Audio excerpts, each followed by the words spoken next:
जीवन दास नाम का एक गरीब मदारी अपने बंदर मन्नू को नचाकर अपनी जीविका चलाया करता था। वह और उसकी स्त्री बुधिया दोनों मन्नू को बहुत प्यार करते थे। उनकी कोई संतान न थी। मन्नू ही उनके स्नेह और प्रेम का पात्र था। दोनों उसे अपने साथ खिलाते थे और अपने ही साथ सुलाते थे। उनकी दृष्टि में मन्नू से अधिक प्रिय वस्तु न थी। जीवन दास उसके लिए एक गेंद लाया था। मन्नू आंगन में गेंद खेला करता था। उसके भोजन करने को एक मिट्टी का प्याला था, ओढ़ने को कंबल का एक टुकड़ा और सोने को एक बोरी थी। उचकने के लिए छप्पर में एक रस्सी लगी हुई थी। मन्नू इन वस्तुओं पर जान देता था। जब तक उसके प्याले में कोई चीज न रख दी जाए तो वह भोजन न करता था। अपने ही बिस्तर पर सोता था और अपना ही कंबल का टुकड़ा उसे प्यारा लगता था। उसके दिन बड़े सुख से व्यतीत हो रहे थे। वह प्रातःकाल रोटियां खाकर मदारी के साथ तमाशा करने जाया करता था। वह नकल करने में इतना निपुण था कि दर्शक वृंद तमाशा देखकर मुग्ध हो जाते थे। लकड़ी हाथों में लेकर वृद्धों की भांति चलता था। आसन मारकर पूजा करता था, तिलक मुद्रा लगाता था, फिर पोथी बगल में दबाकर पाठ करने चलता था। ढोल बजाकर गाने की नकल इतनी मनोहर थी कि दर्शक लोग लोटपोट हो जाते थे। तमाशा खत्म हो जाने पर वह सबको सलाम करता था। लोगों के पैर पकड़कर पैसे वसूल भी करता था। मन्नू का कटोरा पैसों से भर जाता था। इसके उपरांत कोई मन्नू को एक अमरूद खिला देता था तो कोई उसके सामने मिठाइयाँ फेंक देता था। लड़कों को तो उसे देखने से जी ही नहीं भरता था। वे अपने अपने घर से दौड़ दौड़ कर रोटियां लाते थे और उसे खिलाते थे। मोहल्ले के लोगों के लिए भी मन्नू एक मनोरंजन की सामग्री थी। जब वह घर पर रहता तो एक न एक आदमी आकर उससे खेलता ही रहता था। मन्नू को अगर चिढ़ थी तो कुत्तों से। उसके मारे इधर उधर से कोई कुत्ता न निकल पाता था और कोई आ जाता तो मन्नू उसे अवश्य ही 2-4 कनखियों से झप्पड़ लगा देता। उसके सर्वप्रिय होने का यह एक और कारण था। दिन को कभी कभी बुधिया धूप में लेट जाती तो मन्नू उसके सिर के जुएं निकालता था और वह उसे गाना सुनाती थी। वह जहाँ कहीं भी जाती थी वहीं मन्नू उसके पीछे पीछे जाता था। माता और पुत्र में भी इससे अधिक प्रेम नहीं हो सकता था।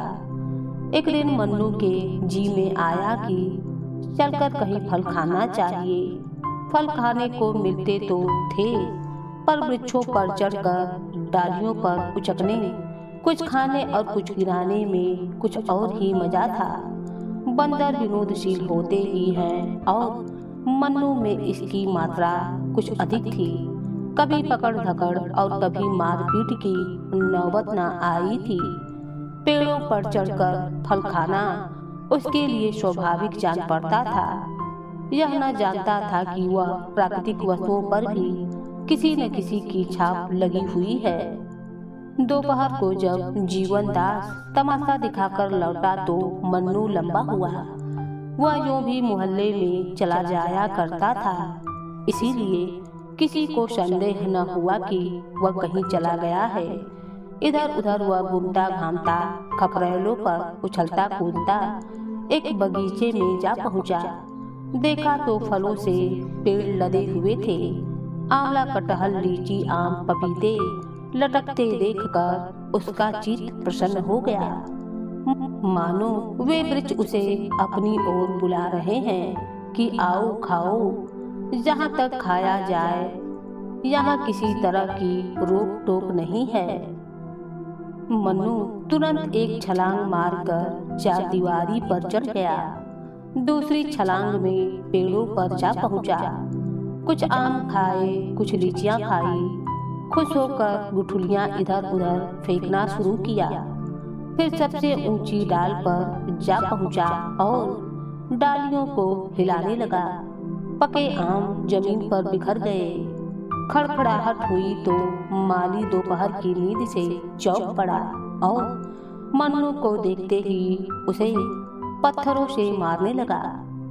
या तो पत्थर उसके पास तक ना ही पहुंचते थे या वह सिर और शरीर हिलाकर पत्थरों से बच जाता था। बीच बीच में बागवान को दांत निकालकर डराता भी था। कभी मुंह बनाकर उसे काटने की धमकी भी देता था। माली बुंदरमुर्गियों से डरकर भागता था और फिर पत्थर लेकर आ जाता था। यह कौतूहल देखकर मोहल्ले के बालक जमा हो गए और शोर मचाने लगे। मन्नू को इस शोरगुल में बड़ा आनंद आ रहा था।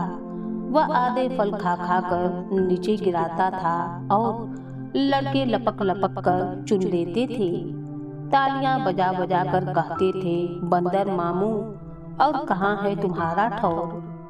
माली ने जब देखा कि यह बंदर अब शांत होने से नहीं रहा तो जाकर अपने स्वामी को खबर दे दी। वह हजरते पुलिस विभाग के कर्मचारी थे। सुनते ही जामे से बाहर हो गए। बंदर की इतनी मजाल कि मेरे बगीचे में आकर उधम मचावे। बंगले का उन्होंने सुनते ही तुरंत बंदूक उठाई और बगीचे में आ पहुंचे। देखा मन्नू एक पेड़ को जोर जोर से हिला रहा था। गुस्से से लाल हो गए और उसी तरफ बंदूक तान दी। बंदूक देखते ही मन्नू के होश उड़ गए। उस पर आज तक किसी ने बंदूक न तानी थी, पर उसने बंदूक की आवाज सुनी थी। मन्नू के पांव मानो सुन्न हो गए। वह उछलकर किसी दूसरे वृक्ष पर भी न जा सका। उसी डाल पर दुबक कर बैठ गया। साहब को उसकी यह कला बहुत पसंद आई और दया आ गई। माली को भेजा, जाकर बंदर को पकड़ ला। माली दिल में तो बहुत डरा, पर साहब के गुस्से को जानता था। चुपके से वृक्ष पर चढ़ गया और बंदर को एक रस्सी में बांध लाया। मन्नू साहब के बरामदे में एक खंबे से बांध दिया गया। उसकी स्वच्छंदता का अब अंत हो गया था। संध्या तक वहीं पड़ा हुआ करुण स्वर में कूकू कूकू करता रहा। संध्या हो गई तो एक नौकर उसके सामने एक मुट्ठी भर चने डाल गया। अब मन्नू को अपनी स्थिति के परिवर्तन का ज्ञान हुआ। न कमर थी न टाट, जमीन पर पड़ा बेसुध पड़ा था। चने उसने छुए तक न थे। पछता रहा था कि कहां से फल खाने निकला। मदारी का प्रेम याद आया। बेचारा मुझे खोजता फिरता होगा। मदारिन प्याले में रोटी और दूध लिए मुझे मन्नू मन्नू पुकार रही होगी। हाँ विपत्ति, तूने मुझे कहाँ लाकर छोड़ दिया। रात भर वह जागता रहा और बार बार खंबे के चक्कर लगाता रहा। साहब का कुत्ता टामी बार बार डराता था और भौंकता भी था। मन्नू को उस पर ऐसा क्रोध आया कि पाँव तो मारो चंपत के चौड़िया दूर, पर कुत्ता निकट नहीं आता था। दूर से ही गरज कर रह जाता था। रात गुजरी तो साहब ने आकर मन्नू को 2-3 ठोकरें जमा दी। सुअर रात भर चिल्ला चिल्ला कर नींद हराम कर रखा है, आंख तक न लगी। बच्चा, आज भी तुमने शोर मचाया तो गोली मार दूंगा। यह कहकर वह वहां से चले गए। अब नटखट लड़कों की बारी आई। कुछ घर के और कुछ बाहर के लड़के जमा हुए। कोई मन्नू को चिढ़ाता था, कोई उस पर पत्थर फेंकता था और कोई उसको मिठाई दिखाकर ललचाता था। कोई उसका रक्षक न था। किसी को उस पर दया न आती थी। आत्मरक्षा की जितनी क्रियाएं उसे मालूम थी सब करके हार गया। आज किसी ने उसके सामने चने भी नहीं डाले और यदि डाले भी तो वह खाया नहीं। शोक में भोजन की इच्छा न रह गई थी। संध्या समय मदारी पता लगाता हुआ साहब के घर आ पहुंचा। मन्नू उसे देखते ही ऐसा अधीर हुआ मानो जंजीर तोड़ डालेगा, खंबे को गिरा देगा। मदारी ने जाकर मन्नू को गले से लगा लिया और साहब से बोला, हुजूर, भूल चूक तो आदमी से हो ही जाती है, यह तो पशु है। मुझे चाहे जो सजा दीजिए पर इसे छोड़ दीजिए। सरकार, यही मेरी रोटियों का सहारा है। इसके बिना हम दो प्राणी भूखों मर जाएंगे। इसे हमने लड़के की तरह पाला है। जब से यह भागा है, मदारी ने दाना पानी सब छोड़ दिया है। इतनी दया कीजिए सरकार, आपका अकबाल सदा रोशन रहेगा। इससे भी बड़ा औदा मिले, आप सदा आगे बढ़ें। आपके बैरी को लोग मारते फिरे। मगर साहब ने दया का पाठ न पढ़ा था। घुड़क कर बोले, चुप रह पाजी, टेटे करके दिमाग मत चाट। बंदर छोड़कर बाघ का सत्यानाश कर डाला। अब खुशामद करने चले हो? जाकर देखो तो इसने कितने फल खराब कर दिए। अगर इसे ले जाना चाहता है तो 10 रुपए लाकर मेरी नजर कर, नहीं तो चुपके से अपनी राह पकड़। यह तो यहीं कहीं बंधे मर जाएगा या कोई इतने दाम देकर ले जाएगा। मदारी निराश होकर चला गया। 10 रुपए कहाँ से लाता? बुधिया से जाकर सब हाल कहा। बुधिया को अपनी तरफ पैदा करने की शक्ति पर ज्यादा भरोसा था। बोली, बस देख ली तुम्हारी करतूत, जाकर लाठी सी मारी होगी। हकीमों से बड़े दांव पेच की बातें की जाती हैं, तब कहीं जाकर वे पसीजते हैं। चलो मेरे साथ चलो, देखो छुड़ा लाती हूँ कि नहीं।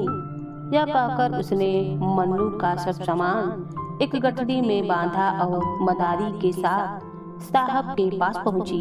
मन्नू अब की बार इतने जोर से उछला कि खम्मा हिल गया। बुधिया ने कहा, सरकार, हम आपके द्वार पर भीख मांगने आए हैं। यह बंदर हमको दान में दे दीजिए, हम दान देना पाप समझते हैं। मदारी ने कहा, हम देश देश घूमते हैं, आपका जश गावेंगे। हमें जश की चाह या परवाह नहीं है। भगवान आपको इसका फल देंगे। मैं नहीं जानता भगवान कौन है। महाराज, क्षमा की बड़ी महिमा है। हमारे यहाँ सबसे बड़ी महिमा दंड की है। मदारी ने कहा, हुजूर, आप हकीम हैं। हकीमों का काम है न्याय करना। फलों के पीछे 2 आदमियों की जान न लीजिए। न्याय ही से हकीम की बड़ाई होती है। साहब ने कहा, हमारी बड़ाई क्षमा और न्याय से नहीं होती और ना ही न्याय करना हमारा काम है। हमारा काम है मौज करना। बुधिया की एक भी युक्ति इस अंधकार मूर्ति के सामने न चली। अंत को निराश होकर वह बोली, हुजूर, इतना तो हुक्म दे दे कि ये चीजें बंदर के पास रख दूं। इन पर यह जान देता है। साहब ने कहा, मेरे यहाँ यह कूड़ा करकट रखने की जगह नहीं है। आखिर बुधिया हताश होकर चली गई। टामी ने जब देखा कि मन्नू कुछ बदला हुआ नहीं तो है, भोगता भोगता उसके पास पहुँचा। मन्नू ने लपक कर उसके दोनों कानों पर 2 तमाचे लगा दिए। उसकी चिल्लाहट सुनकर साहब कमरे से बाहर निकल आए और मन्नू को कई ठोकरें लगा दी। नौकरों को आज्ञा दी कि इस बदमाश को 2-3 दिन तक कुछ खाने को मत दो। संयोग से उसी दिन एक सर्कस कंपनी का मैनेजर साहब से तमाशा करने की आज्ञा लेने आया हुआ था। उसने मन्नू को बधे रोनी सूरत बनाए बैठे देखा तो पास आकर उसे पुचकारने लगा। मन्नू उछलकर उसकी टांगों से लिपट गया और उसे सलाम करने लगा। मैनेजर समझ गया कि यह पालतू जानवर है। उसे अपने तमाशे के लिए बंदर की जरूरत थी। साहब से बातचीत की, उसका उचित मूल्य दिया और अपने साथ ले गया। किंतु मन्नू को शीघ्र ही विदित हो गया कि यहाँ पर भी मैं और बुरा फंस गया। मैनेजर ने उसे बंदरों के रखवाले को सौंप दिया। रखवाला निष्ठुर और क्रूर प्रकृति का प्राणी था। उसके अधीन और भी कई बंदर थे, सभी उसके हाथों कष्ट भोग रहे थे। वह उनके भोजन की सामग्री खुद खा जाता था। मन्नू को अब नई विद्या सीखनी पड़ी। बैलगाड़ी पर चढ़ना, दौड़ते घोड़े की पीठ पर 2 टांगों से खड़े हो जाना, पतली रस्सी पर चलना इत्यादि बड़ी ही कष्टप्रद साधनाएं थी।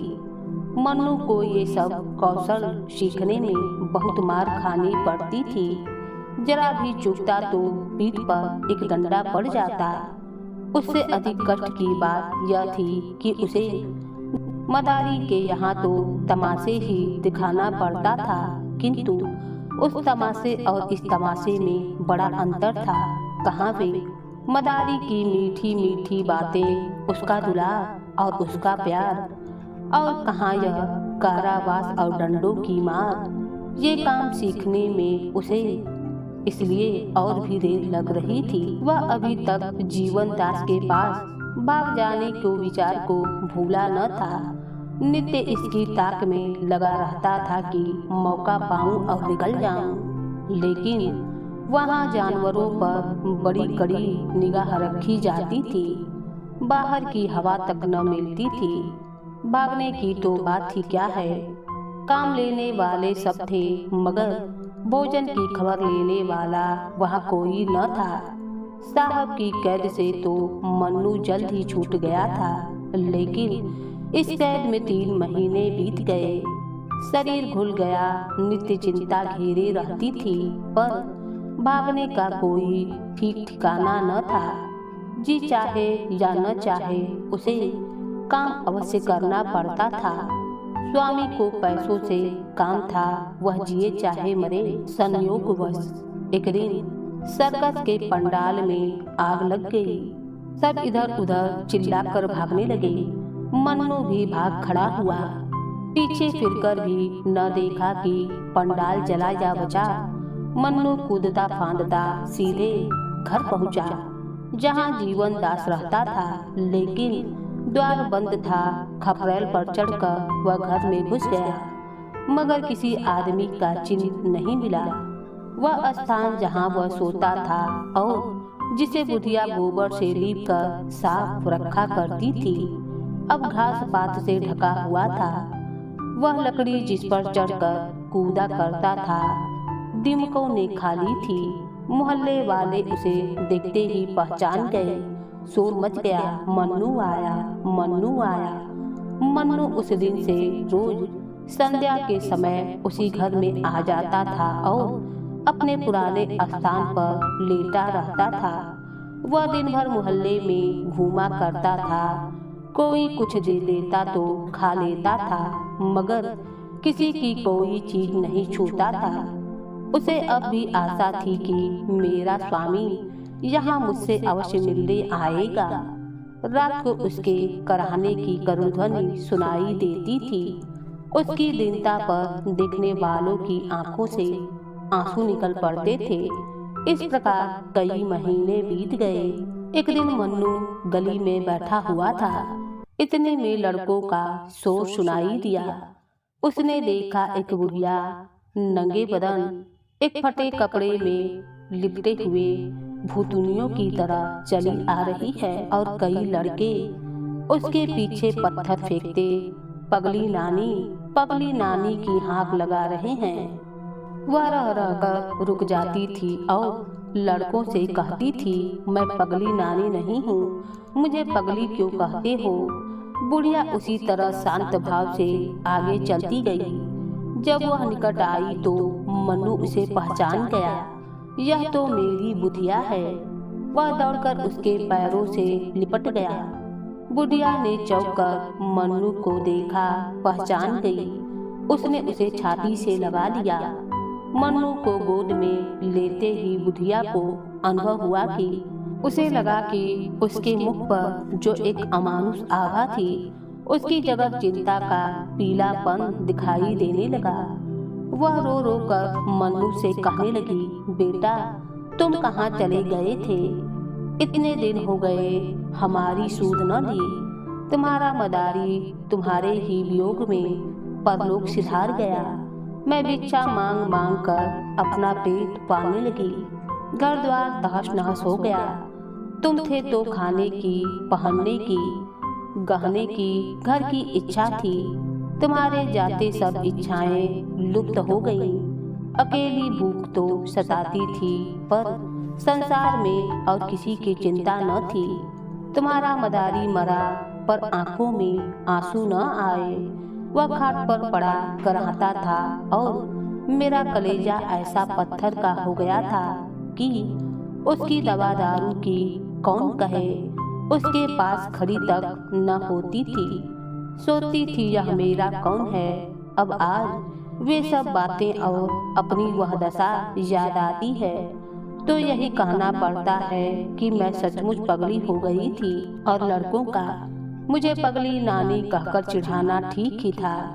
यह कहकर बुधिया मन्नू को लिए हुए शहर के बाहर एक बाग में गई, जहाँ एक पेड़ के नीचे रहती थी। वहाँ थोड़ी सी पुआल थी, उसके सिवा मनुष्य के बसेरे का और कोई चिन्ह न था। आज से मन्नू बुढ़िया के पास रहने लगा। वह सवेरे घर से निकल जाता था और निकल करके भीख मांगकर बुढ़िया के लिए खाने भर को अनाज या रोटियां ले आता था। पुत्र भी अगर होता तो वह इतने प्रेम से माता की सेवा न करता। उसकी नकलों से खुश होकर लोग उसे पैसे भी दे देते थे। उस पैसों से बुढ़िया खाने की चीजें बाजार से ले आती थी। लोग बुढ़िया के प्रति बंदर का वह प्रेम देखकर चकित हो जाते थे और कहते थे कि यह बंदर नहीं कोई देवता है।